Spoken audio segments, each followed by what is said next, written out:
Hi, everyone. Thank you for tuning in. We are looking forward to discussing how brands, both B2C and B2B, can collaborate more with content creators to build strategic partnerships that offer superior audience insights, trend data, and new product validation. My name is Jenna, and I work at Belle Communication, a boutique PR agency that specializes in creative strategy, thought leadership, and influencer marketing. Joining me today are Shannon O'Shields and Alexis Frost. You may know Alexis from her fabulous foodie content on Instagram and TikTok. She has a combined audience of over 2.9 million followers and has partnered with major brands like Chipotle and Taco Bell to share limited time offers and do product reviews.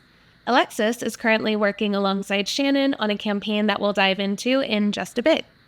Shannon is the VP of Marketing at Rubix Foods, an ingredient supplier and flavor innovator. Rubix has launched major trends like pimento cheese and cold foam and works with nearly 70% of today's top quick service and fast food restaurants. For years, marketers have engaged online content creators to promote products and tell brand stories to their engaged followers. But it's not until recently that brands have given influencers a seat at the table and involved them with more strategic efforts. For many, this way of collaborating is still new. First, I'd love Alexis to share a little bit about how her partnership experiences have evolved over time. My assumption is that they've become a little bit more robust in recent years, with responsibilities extending beyond just creating social content. But tell us a little bit more about your experience. Okay, so when I got my first brand deal from a fast food restaurant from making food content, it was 2021 and it was with Popeyes. Popeyes was my very first brand deal, and it was just trying their fish sandwiches that they had come out with, and it was very cut and dry, like, and very much so like, this is exactly what we want you to say and do. And then it seemed like every partnership that came after that within that time was kind of like that. There was one with Doritos, kind of the same thing, where they wanted a specific reaction from me, and I didn't give them that reaction because it wasn't very authentic. So it's like I think I did drafts for them like 12 different times. It was something very crazy. And then same thing, I was doing recipes during that time too. So like Safeway and Albertsons, I would work with them, and it's like, okay, do the recipe exactly like this, the voiceover exactly like this. But I noticed as time went on that the partnerships started to they would see a need for me in the campaign. Like, it started to match things that I was already doing, as opposed to like trying to mold me into what the campaign was already, if that makes sense. So like, I have a few different series that I do. One of the most popular being eating what employees would order. And that's one that a lot of brands like to be a part of. Like, they'll comment on one of my posts and then I'll respond to it that way. So it just seems more authentic and it matches my brand, as opposed to like trying to make me be something that I'm not. So I've noticed that it's really more people coming to me and wanting me to do what I'm already doing, as opposed to trying to change what I'm doing to match their campaign. Makes Yeah, sense. I love that. Really trusting you as that content creator to understand what will resonate best with your audiences. Right. Shannon, I'm excited to hear your point of view on this too, especially as a B2B marketer. How has your perception of working with influencers evolved over time too? Yeah, so I actually started my career in B2C, so over a decade ago, working in the retail industry, and I started in social media. So I had really early and unique exposure to influencer campaigns, really in their infancy. So it's been really fascinating for me to see the evolution of influencer marketing campaigns from the days of like user generated content and bloggers to kind of the powerhouse that influencer marketing is today, and really becoming a need to have versus a want to have in many instances. And so now, being on the B2B side, I have again a kind of unique perspective on influencer campaigns in general, because I do see where, in my past, I think a lot of marketers in general have potentially underestimated or underutilized influencers. And where I see the most potential and kind of the next frontier of influencer marketing is using them for much more than content creation. When I think about an influencer, I think about their best kind of area of expertise is understanding their audience. And of course, as marketers, that is one of the most important fundamentals of great campaigns. And so B2B marketing has so much opportunity to tap influencers to better understand the communities that they're trying to serve and kind of better understanding their customer's customer. And so I'm really excited about the potential of partnering with creators like Alexis in a more meaningful way to drive better insight into what consumers really want. And again, I just think it's something that has, up to this point, been a little underutilized and potentially some kind of untapped opportunity in the future. That's great. The data, like you said, behind influencer campaigns can be so insightful, and especially for B2B marketers, I like how you put that of understanding your customer's customer. I think Right. it's really impactful. Yep. So at Bell, to that point, we have the tools as an agency to see things like the demographics of engaged audiences and cross-topic affinity mapping, which are both very essential for understanding those target customers. But content creators, Alexis, like yourself, you have access to so much more. You know your audience on such an intimate level. You can talk to them directly, and you have kind of that insider's view of emerging trends as you start to see topics kind of pop up a little bit more on your page. So, Alexis, I would love if you could talk a little bit more about what you can see and how you use those insights and data to inform your content or even the recommendations that you're bringing to the brands that you're working with, and if brands are leveraging those audience insights to inform their strategies as well. So there's a few different things that I look at when I'm like evaluating my content and like as to how successful it was.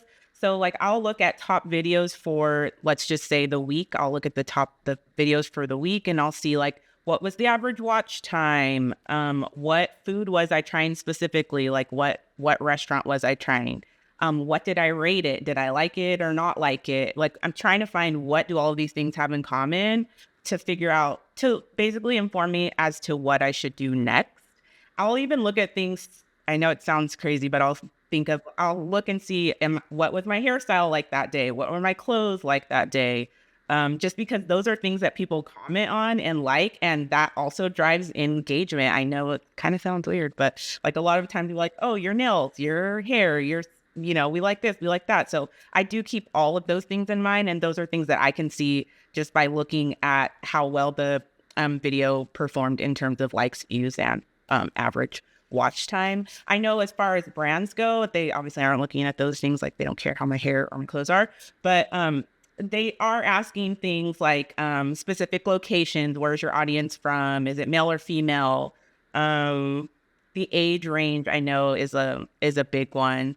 But yeah, I imagine that's what they're using. And sometimes at the end of campaigns, I haven't had too many brands do this, but a few will ask, like, how did you personally feel that the campaign went? How does it compare to other campaigns that you've worked in the past? What's something that you would like to change in the future, or potentially things that you would just like keep the same? So I know they are looking at that, and also looking at how it performed by itself before, if it was like if they were planning on boosting it. So they have me share analytics before they boost it so they can see how it just performed authentically, and then also share after they boosted. I think one of the things too that we loved, especially with Alexis and her content, was just the qualitative insight that we got just from the commentary. I've talked a lot to our team about how, traditional ways of mining data and getting market research have changed so much, and we can get more from the comment section on TikTok and Instagram than we can from an anonymous survey that we're spending thousands of dollars on. And it kind of removes that bias, and it gives a more unfiltered and kind of raw perspective into what consumers really think about what Alexis is sharing. And so I think that has been another, huge pillar of our campaign, was really looking at the true commentary and the qualitative data that comes with the content that, influencers share. Absolutely. And that's a really great segue, because I do want to talk a little bit more about the campaign that you and Alexis are working on together. So, Shannon, tell me about this campaign and why Rubix decided to invest in this approach specifically over other potential marketing tactics, because it's definitely not as common for B2B brands to partner with content creators like Alexis in the food space. Yeah, so as you touched on in the beginning, Rubix is a flavor and ingredient innovation company. And so we partner with some of the top national restaurant chains to help concept and develop the next big menu items. And so, as you can imagine, insights play a really big role in that development process. And it's also a very competitive industry. There's a lot of people that do what we do, and we're not the biggest player in the space. So when it comes to selecting marketing strategies and marketing tactics, we know that we need to do something that's disruptive and will break through the noise. But more importantly, we want to make sure that, whatever we're doing, we're getting insight that is new and novel, and not just recycled analytics that, everybody has access to, like the syndicated data, the paid reports, and we're just packaging it up differently and taking it to a customer. What we really loved about an influencer campaign was that we would be able to leverage influencers as sort of a conduit to their communities and actually tap them to get more authentic kind of representation of the wants and needs and desires from a menu standpoint. And so that was sort of the genesis of our influencer program, all sort of layered over the big industry challenge that food service is facing right now, which is driving new traffic with Gen Z. And so the question we keep hearing is, what does Gen Z want? What's going to get them through the restaurant? What's going to keep them coming to the restaurant? And so our answer to that question and our solution to that problem was the Next Flavor Network, which is really a collective of three very popular, very viral food influencers who were not just tapping to create content, but also to help really inform the ideation process. And I think that's where B2B marketers especially have so much potential to think about influencers at a very macro level of, not just creating content, but actually helping to inform decisions at the business level. And so our hope is that, through this campaign, which has, obviously a very social content driven directive, which is, how do we create forums to spark conversation around what are the flavors and menu items that people want to see,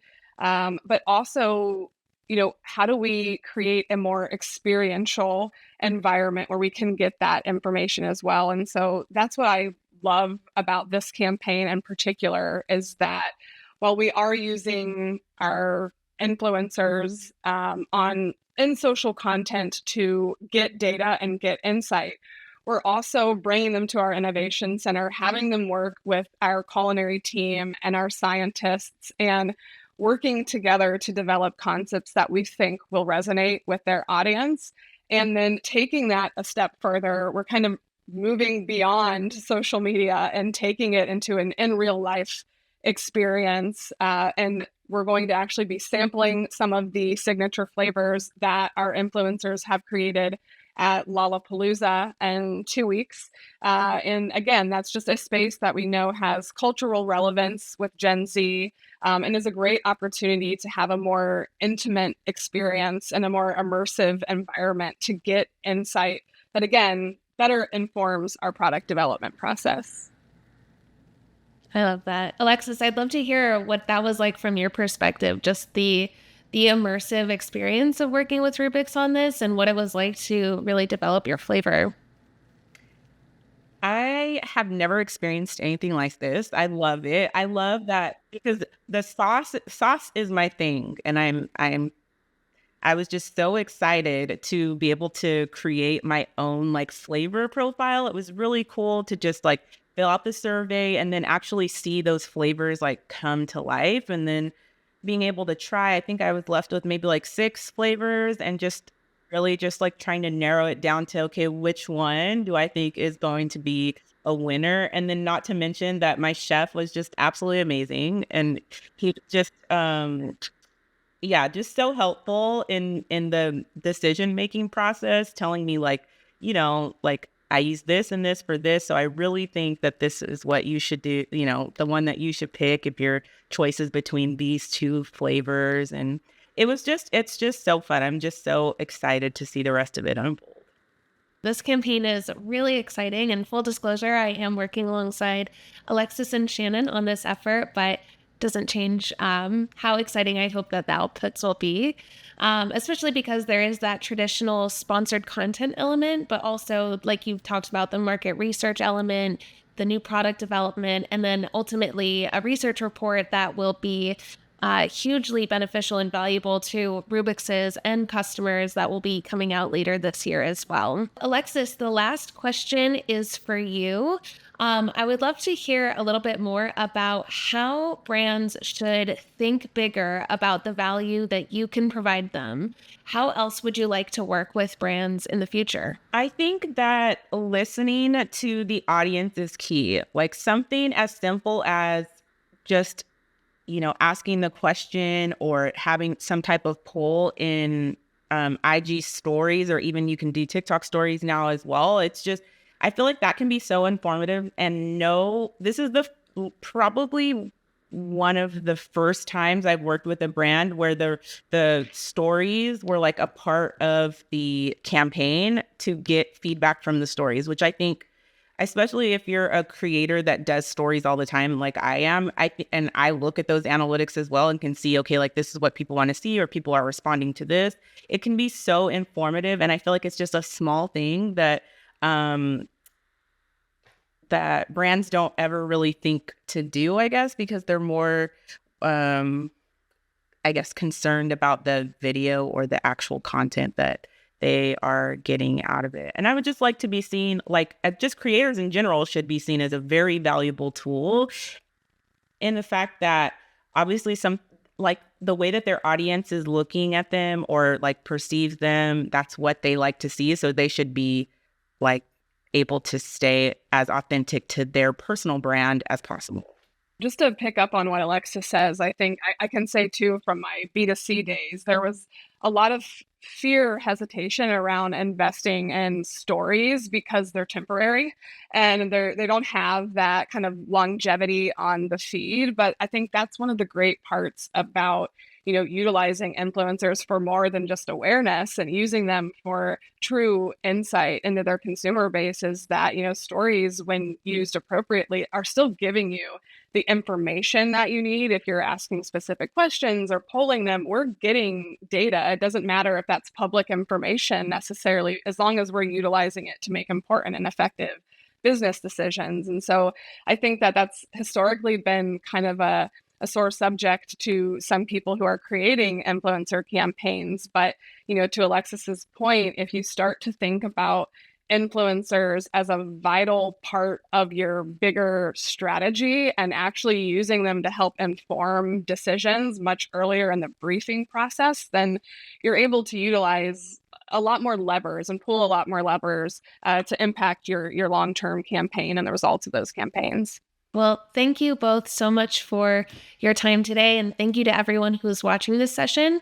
We really hope this conversation has helped you think a little differently about how to get the maximum benefit from influencers and using them truly as those business partners. So whether you work in B2C or B2B, influencers can help you not only reach target audiences, but help you better understand their preferences and launch products that can meet those consumer demands.